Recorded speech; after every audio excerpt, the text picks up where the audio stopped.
Go to any browser, search MySQL, and go on the first website and just click on the download button. Scroll down and click on MySQL Community Downloads. Then click on MySQL Installer for Windows. Click on the second download option for MySQL Community and then click on No thanks, just start download. It may take some time to download your MySQL installer and then it gets starts automatically.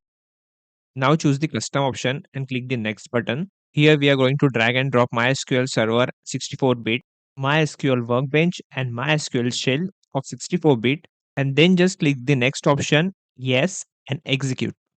Again, it takes some time to download all of the three above we drag and drop.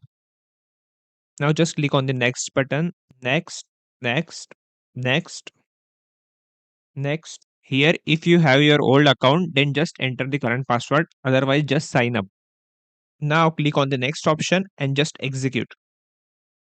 And last, click on the finish option, just click the next and again on the finish option. Your MySQL Workbench and MySQL Shell get open automatically now.